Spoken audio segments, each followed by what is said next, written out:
Our christening, Pat? How is it any different? Well, Reverend King is going to say part of the traditional ceremony, too, but, well, the audience won't just be an audience. They'll be more involved. Oh. Well, I certainly will be. Now, this, I thought, is what the well-dressed, hospitalized mother would wear for her son's christening. Oh, there. Mom, it's like beautiful. Yes, thank you. You have very exquisite taste. Oh, you have to give some credit to Russ. He helped me pick it out. I'll give him a big kiss. Oh, go look at on the dresser, the package there. Oh? It's Jeremy's christening shawl. Becky gave it to him. Christening shawl? Well, they don't make gowns as little as Jeremy. Oh, it's lovely, darling. Mm-hmm. You and Jeremy are going to make a very handsome couple. For a while, anyway. Pat, I will come back and help you get dressed after I go downstairs and make sure that everything in the chapel is all right. Do you remember the last time that you helped me get dressed?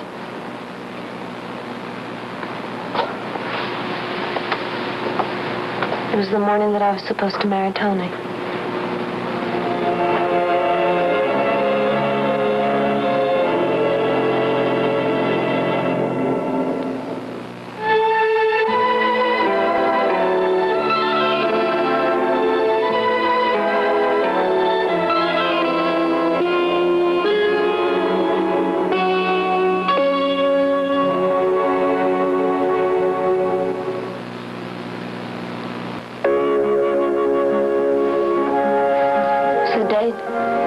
Today.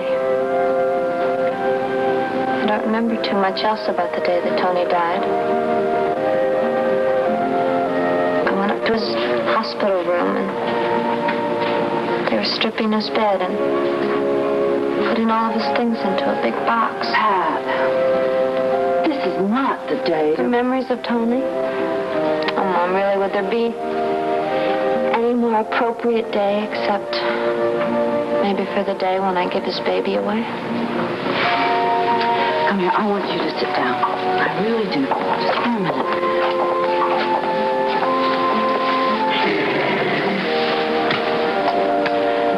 That day never has to come, you know? I dreamed about it this morning. About giving Jeremy up? I dreamed that I was visiting Tony. He was in his cell. And I told him that I wanted to keep Jeremy, and he said that I couldn't. And all I wanted was just to let the whole decision just wait until Tony was released and he could come back to me. Then I woke up and I realized all over again that he's never coming back.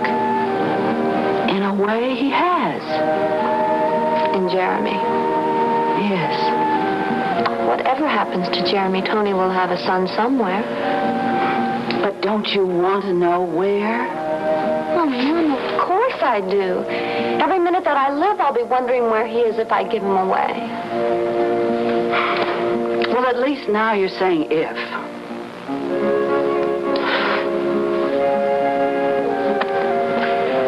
I don't suppose that you've been able to contact Chris. Oh, no, dear. No, and Russ has called all the motel chains that have teletype communications just, in case he might have checked into one of them. Well, I don't really think that Chris is the chromium and glass type, but if he is sleeping indoors, I think he'd be more likely to be in one of those old-fashioned tourist places, the kind that have the big sign outside that say for tourists only. Pat, do you think I've been a good mother to you and Chris? Mom, what a silly question. Of course you have. And you don't feel deprived that there was no father in the house? No, certainly not. No. Then there's no reason why you couldn't do just as good a job with Jeremy. Mother, you know that's not what my hang-up is. Look, would it be all right if we just maybe drop the whole subject of adoption. All right.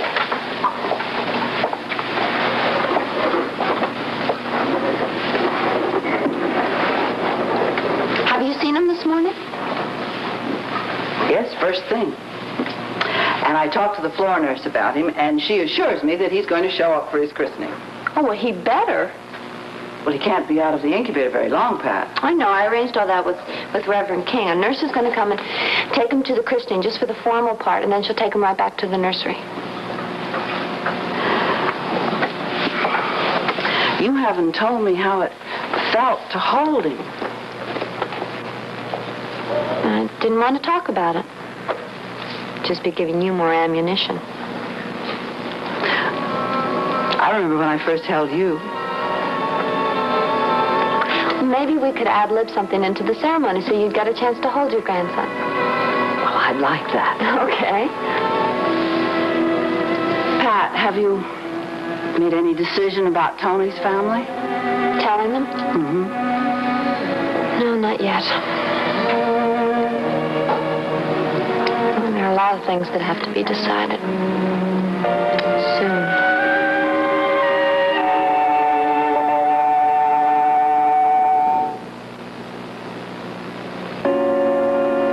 Becky tells me you'll be playing at the christening. Oh, yes. Just background, really. Oh, well, that's where we'll all be. After all, Pat's baby's the star. I thought you'd like to know that I intend to stay in the background. You might want to pass that on to Mrs. Sims. Oh, there aren't any villains in this situation, Matt. Unless you wish to indict the whole culture. No, I stopped by to talk to you because, well, I have something to say to you that I can't say to Becky. What? Well, I told Becky I'd like to keep her as a friend. What I didn't tell her is that I think she's a beautiful person. Why didn't you tell her? Well, I'm trying to cool things down.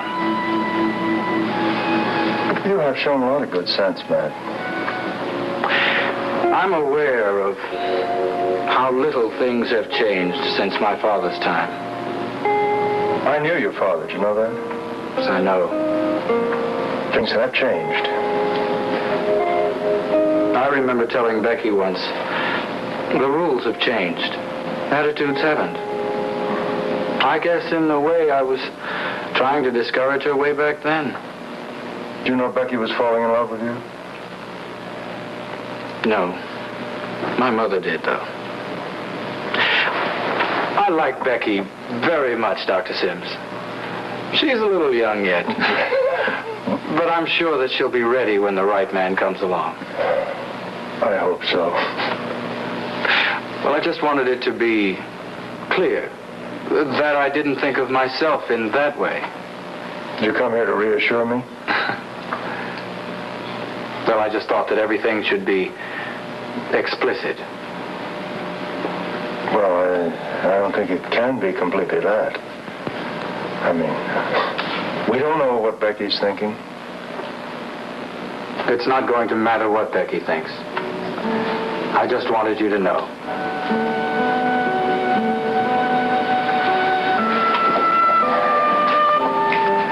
Matt, I'd like to say that when the time does come that Becky kicks out a man, I hope you'll be half as good a man as you are.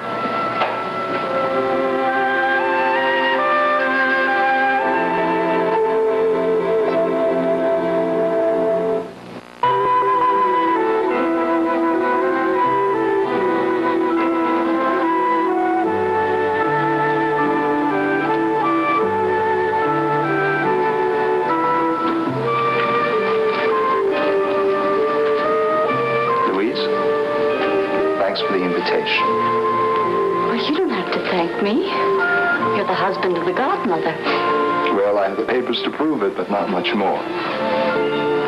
I told you I'm still talking with Dr. Stevens.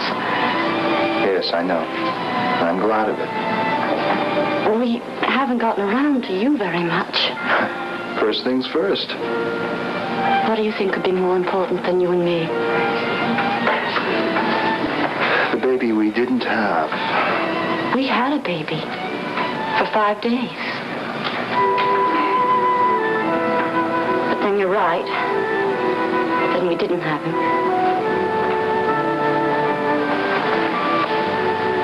You know, I talked to your OB man. Did you know that? No. He said you can have a baby anytime you want it.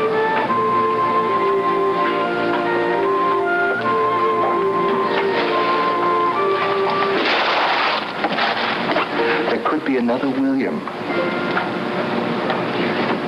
No.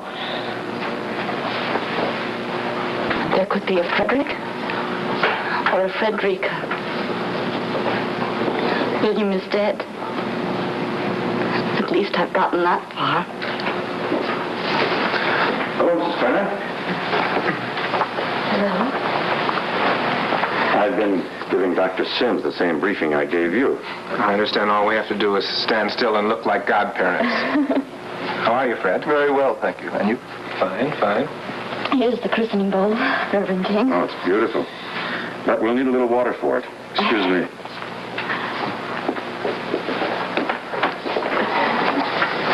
Well, I guess we supernumeraries belong in one of the rear pews, huh? Our grandfather is hardly a supernumerary. You belong right up front. I've been married 7 months, and I'm a grandfather. Russ, do you think the christening will have an effect? An effect? I mean, on Pat. Do you think once she's given her baby a name, that'll make it more hers? Oh, I don't think a ceremony is necessary for that. You know, I saw her when she was holding her baby for the first time. So did I. She may not know it yet, but I think she's made her decision.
It's not that I object to rock christenings or anything like that, but I think we ought to have the baby present, don't you? It would be a help. Miss Ford said that she was going to bring him just as soon as he'd been fed.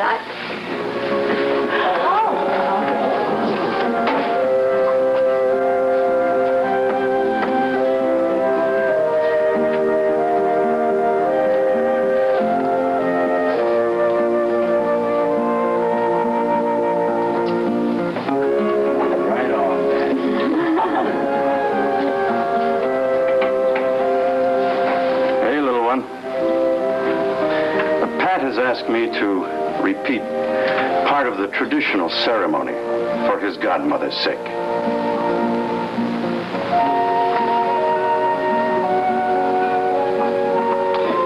The little one whom you've brought before me comes into the midst of life's dangers and duties on our invitation and not his own.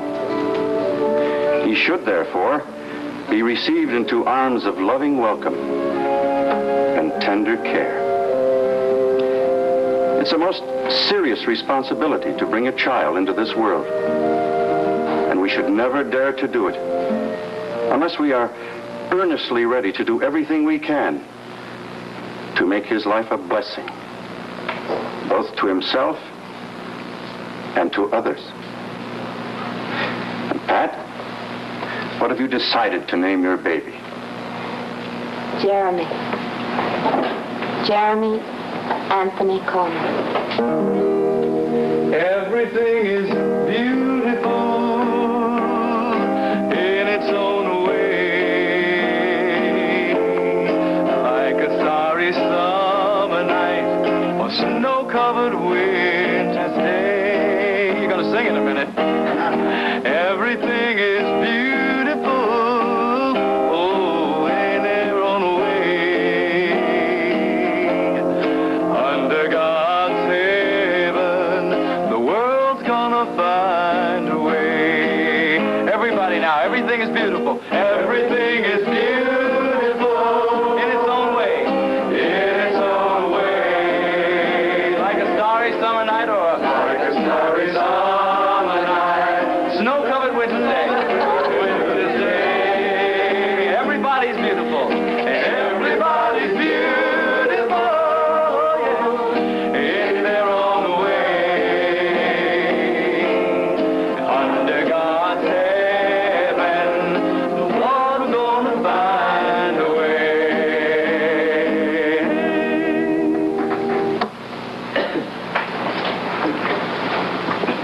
Jeremy, this flower is a gift for you.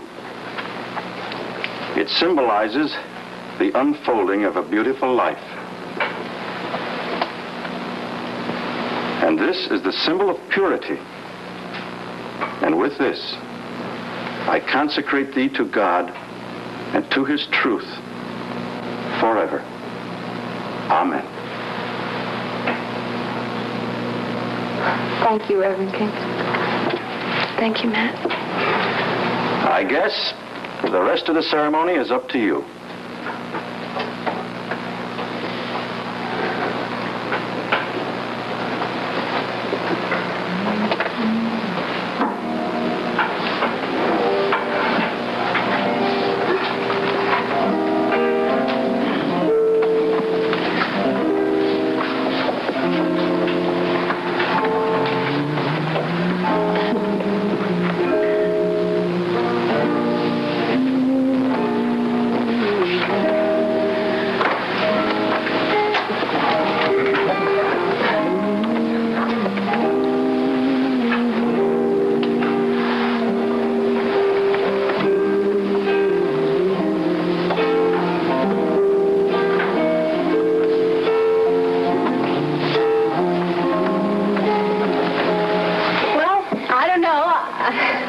I guess everybody can just say anything they'd like to.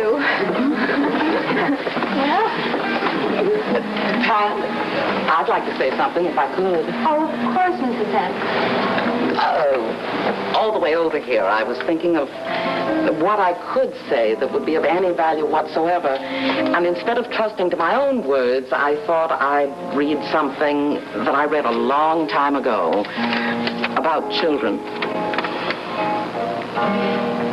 You may house their bodies, but not their souls. For their souls dwell in the house of tomorrow, which you cannot visit, not even in your dreams. For life goes not backward, nor tarries with yesterday. That's lovely, Mrs. Hampton.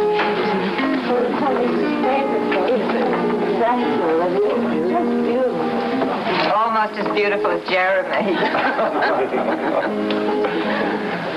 Well, I would like to say that I don't know anything about that champagne that's cooling in the supply room, but if Russell will help me, we'll get the celebration started. Wait, just a minute.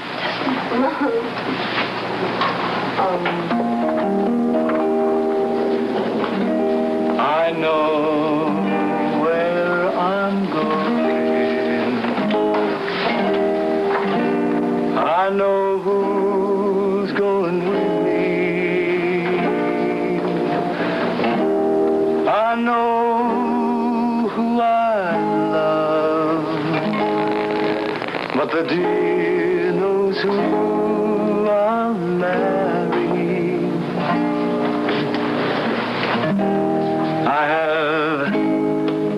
stockings of silk, shoes of fine green leather, combs to buckle my hair, and a ring for every step.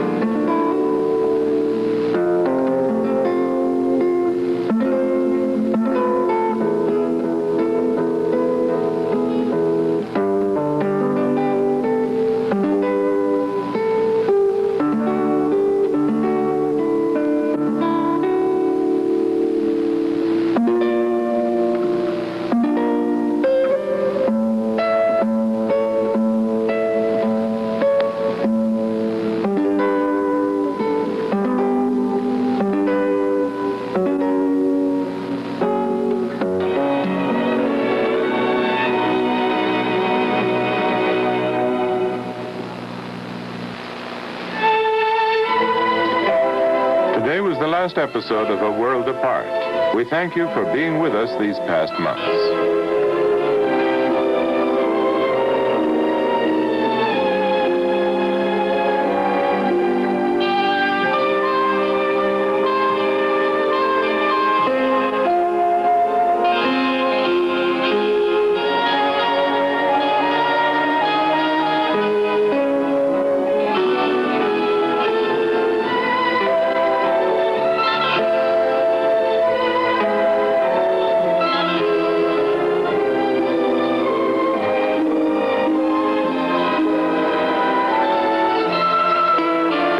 Money causes friction between Nick and Ann on All My Children next. Stay tuned.